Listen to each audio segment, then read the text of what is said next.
Hi, this is Amanda. And this is Jen. And you're listening to Just This, a podcast that explores everything around being and becoming a mother or parent. We're excited to have you join us as we dive into the practical details as well as the unseen energetics on topics that span from preconception to years after birth.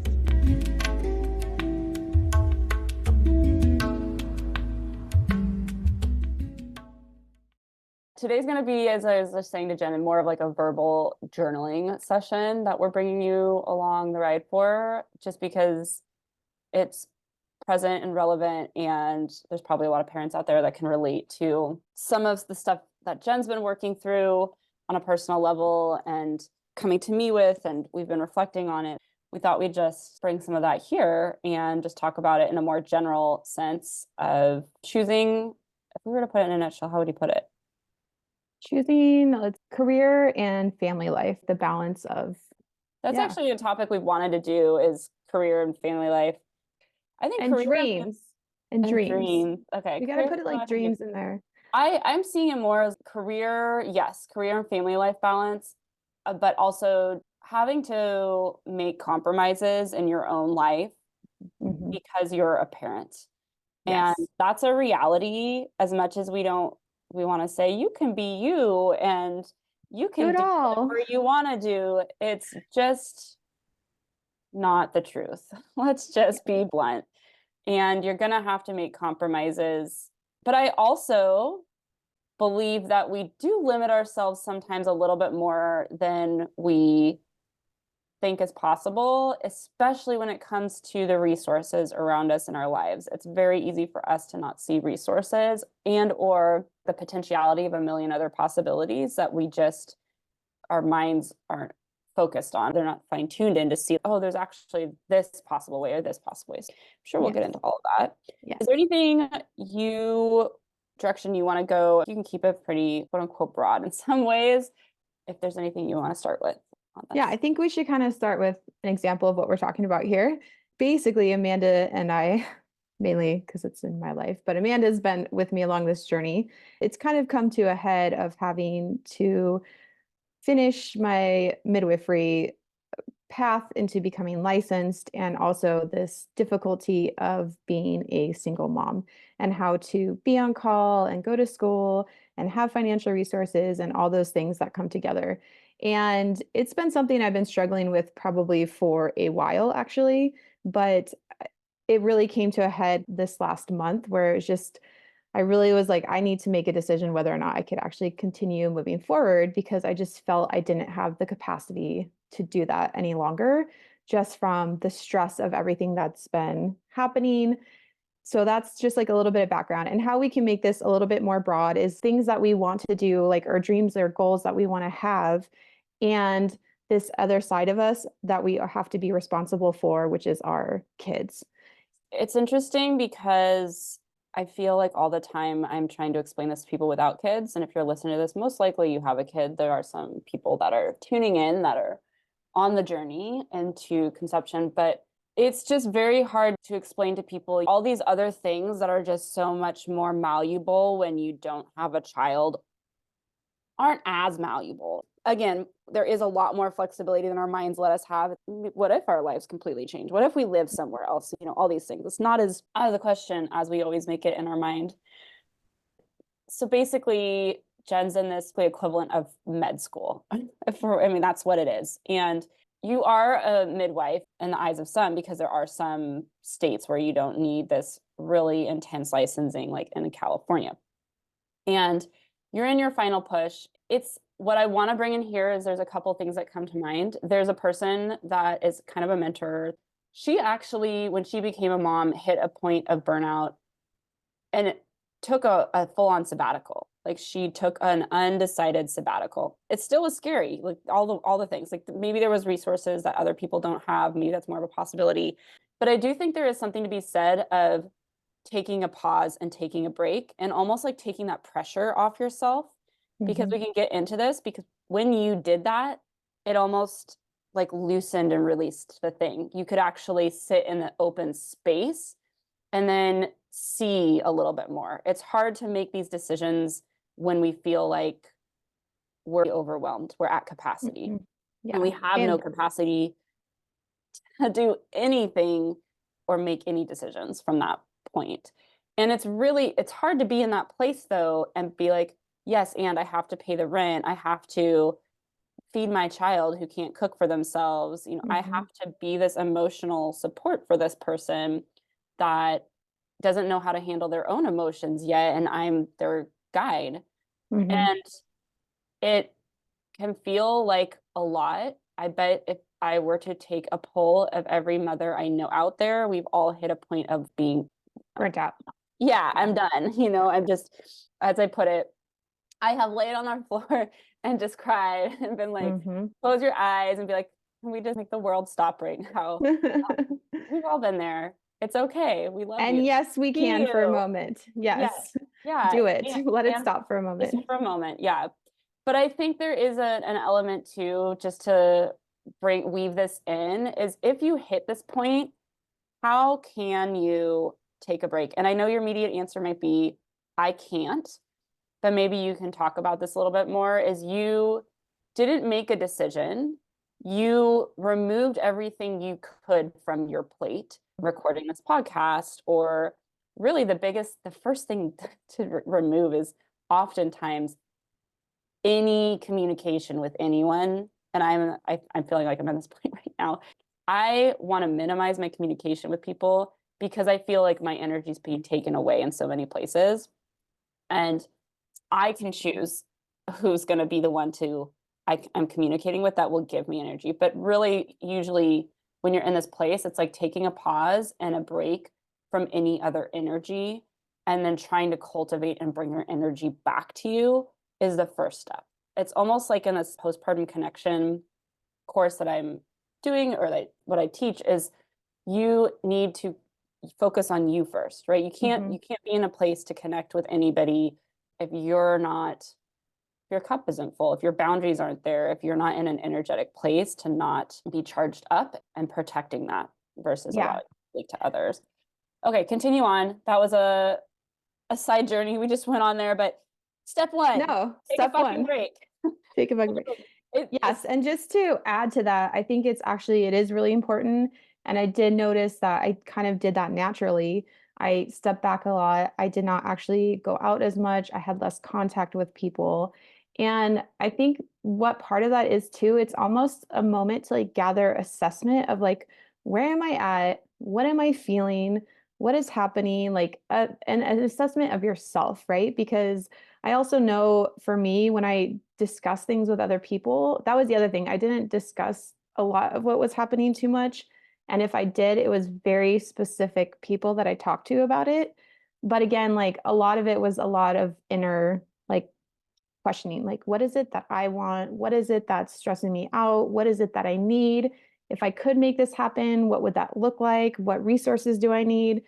And then once that came in, then step out and be like, okay, what are other people around me thinking about what's happening? I think one of the biggest hurdles to have is that whole idea of how we're taught we can do everything. We can be the mom that's great and emotionally available for our kids and have the dream job and have this and I do agree with that to some extent, but maybe it's just not right now, or maybe it's in the future. And so I think to allow us to just not be everything is a really big realization for me.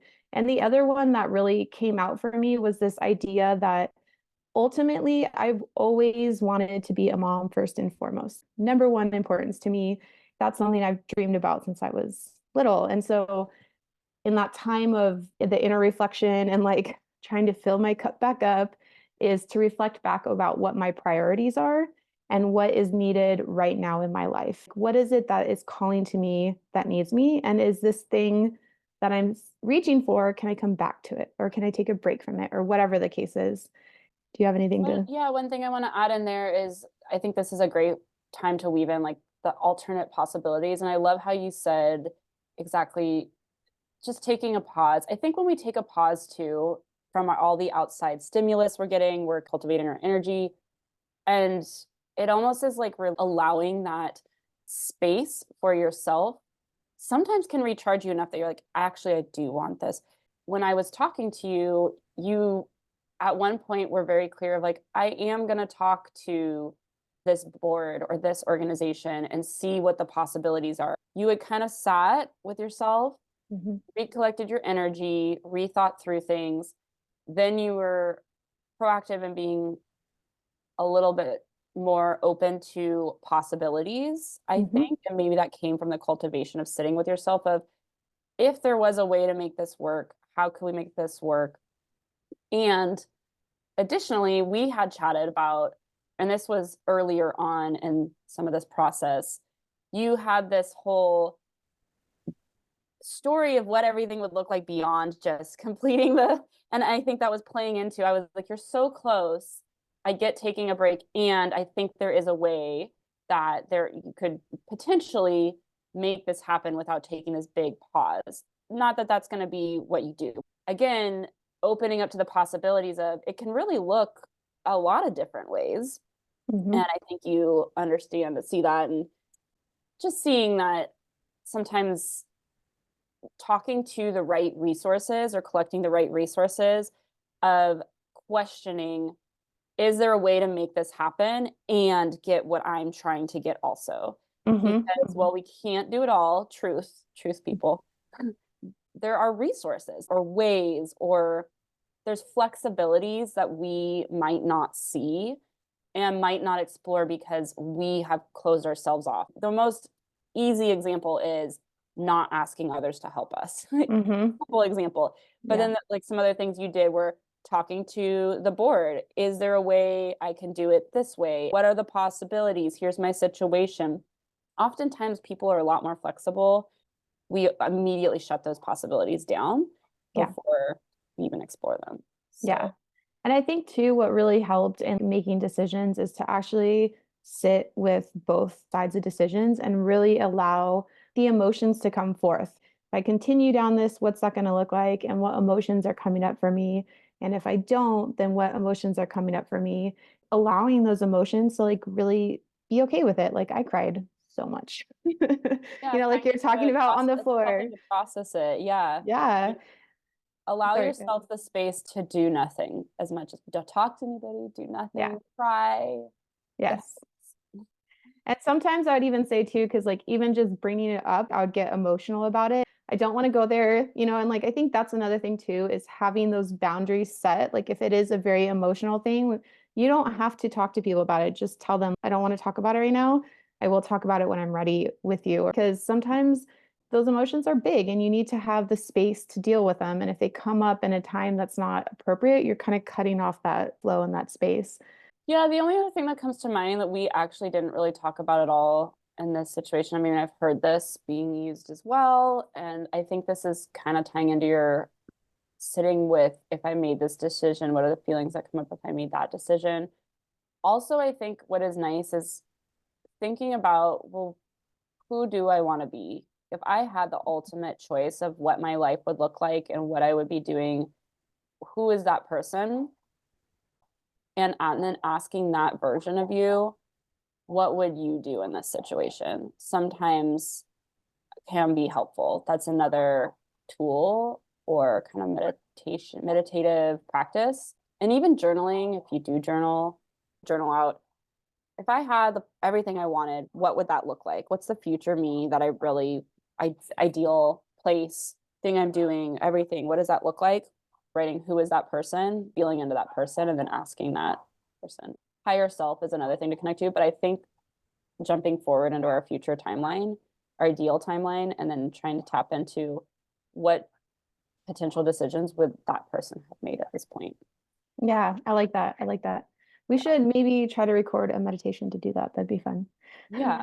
Speaking of timelines too, I've recently kind of been reminded of this a few times and some things I've been listening to, but about the timing of things and how when we want stuff, we want it generally now, right? Like our society is a very give it to us now, order on Amazon, be here in a day type thing, right? And someone pointed out that there's timing to things. Like humans, they're 9 months that they need to really be in the womb and then be cared for, and then they grow and go on their own. Where maybe elephants, I think, are 2 years, right? Do you know? Yeah, it's like 2 years. 2 years for that to really develop. So that was the other thing I really tried to like remind myself is that maybe just allowing myself the time. Hey, maybe I don't have to force it. Maybe I just need more time in a different area and I can come back to it, or whatever the case is. Kind of allowing that natural timing that is outside of our control sometimes. In that, trusting that maybe the timing's just not right and things will work out better later, or the timing is right now and you just have to push through and whatever. So, Yeah, I wouldn't say push through. I am not a fan of pushing through, yes, but readjusting the variables and how it will unfold, I think is a better way to, I like and that. readjusting the variables and also our relation to them. I think is kind of the better. What do you mean by relation to them?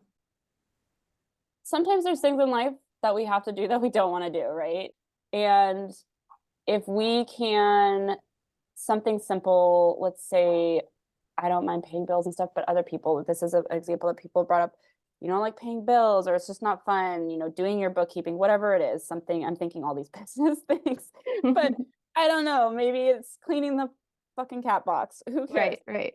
Even saying to, okay, I'm gonna light a little bit of sage and cleanse this room and then change the cat box. And then once the cat box is changed, re-cleanse it a little bit more, or I'm gonna light a candle in here while I do this, and then look and enjoy the labor of my effort, just changing your relation to it.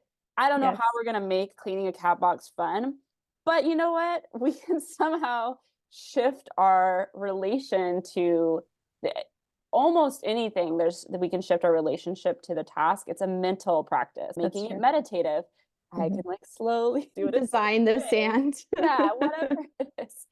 But it's actually funny because I've heard one time, and I actually do this sometimes now, get dressed up to clean your house. I used to scrub my toilets and showers and stuff in like PJs and prep clothes. But yeah, like just dress like I'd actually get dressed nicely and clean. So and yeah, dress funny. This thing recently of a couple that when somebody was bringing up their shit, and I do this, everyone does this, or you're stressed, you whatever, and you're projecting this out, the other partner would, those faces, they're protective, they're used as protective shields, images, and they're kind of gargoylean and they have the tongue sticking out. Okay. So the person would make this, they would try to imitate this face, and that's all. When they felt that the person was projecting on them, they would stick their tongue out as far as possible and do this crazy face. Wish you could see your face right now. Yeah, I just did it. I'll put a picture of it. And I was just laughing because can you imagine? I can just imagine being an asshole and then somebody just be like, just doing the weirdest face to you. Kind of want to laugh. It's a way of reflecting back to you something that's, but herein lies, it's a fun way. It makes it it changes the relation that people are having to the experience just really quickly. So anyways, that was a big tangent to bring that back around. Let's bring that back around. I think it brings up a good point, and that is to also change your perspective. Like when we tend to have fun or make fun of or like lighten the mood, it can change our perspective, and that could help us find answers better, right? And this is where I think taking the break is important. Take a vacation, take a last minute vacation. I have a friend who literally just decided 3 days ago, she was like, I need a vacation, and booked a 5-day vacation. Again, not always possible. I couldn't, she wanted me to come. I couldn't drop everything and go, but look at your calendar, figure it out, take a break. And even if that break means I'm canceling plans for the next 3 weekends and I'm just going to really keep my family, I'm just going to do my things with my partner and my child, or just my child, and we're keeping things just us. We all need those breaks, whether we've hit burnout or not. So integrate those. And integrate. I love it. I think this has been good, our little verbal journal session. I do want to add in there, you had a situation where you felt like you had to show up for your kid more. And that's usually when you're like, I have nothing else. Like, I can't do this. I do want to also note that I think you mentioned early on when we're trying to help our kids emotionally regulate, like a lot of times too, we're also in that trying to emotionally regulate ourselves, because cup's already empty, we're already burnt out. And on top of that, I just want to give credit there and to be this is a gentle on whole yourself. another podcast episode. I'll note this that we can do. Our children really channel our energy and mirror a lot of what we're feeling, to be honest. If we're feeling burnout and stressed, the chances are our energy for them isn't there as much because it's not even there for ourselves. And that's gonna ripple into them doing things to try to get more energy, or even if you're sad and crying, all of a sudden we're empathetic people, and children are just, they have that. They haven't covered it up like we have. Yes. I'll let you say yes. And I think the other thing too, I just want to mention out here is that I think a great way to get answers too is through our dreams, like our sleeping dreams, not our what we want desired dreams. And that's one thing I would try to do before bed is ask myself a question and then have it come through. I'd also just put it out there, and somehow random person tells you something, you're like, oh, that was the answer to the question I was asking. But again, yeah, have you ever done that? I try with dreams. I was actually just talking with somebody about dreams this morning, so it's funny you bring that up. I used to have that where I would have a dream and be like, I know exactly what that means, and thank you. Yeah. And I haven't been connected to that since having a child. And I think it's just because my connection to sleep isn't, and I'm getting woken up a little bit in the morning and then trying to go back to bed, but that could change. I do think it's worth experimenting with and trying. Yeah. Dreams are definitely harder, but putting it out there in the universe for sure. Like a lot of times I'd get answers in this very synchronistic way. Yeah. All to say, balancing parenting and big life decisions. Life decisions and what's on your plate. That could be career, it could be relationship, it could be family. There's so many things this can relate to. So hopefully there was some nuggets of wisdom to help you navigate when you do come to these forks in a road, because they will happen. Yes. And tell us about what you're struggling with or what you used. If there's anything else out there that we didn't cover, love to hear from you. If you have any other tools or resources, or this sparks some kind of insight for you, leave us a voicemail. That's always the easiest on our little voicemail link, or reach out via email. We love hearing from you. All right. Until next time. Hey there, amazing listeners. We just want to say a huge thank you for tuning into our convo on the Just This podcast today. We appreciate each and every one of our listeners, and your continued support means the world to us. If you enjoyed this episode and found value in it, we would be incredibly grateful if you could take a moment to leave us a review on your favorite podcast platform, or share this episode with someone you think would enjoy it too. Your reviews and shares not only motivate us, but they also help others discover our show. We're also all about keeping the conversation going and hanging out with our incredible community. Head over to justthis.site, that's JUSTTHIS.SITE, where you'll find additional resources, ways to connect with us, and join the conversation, plus some more goodies. Thank you again for being a part of the Just This community. We'll be back soon. Until next time, remember to take care of yourself and embrace the wonder as you navigate this extraordinary adventure.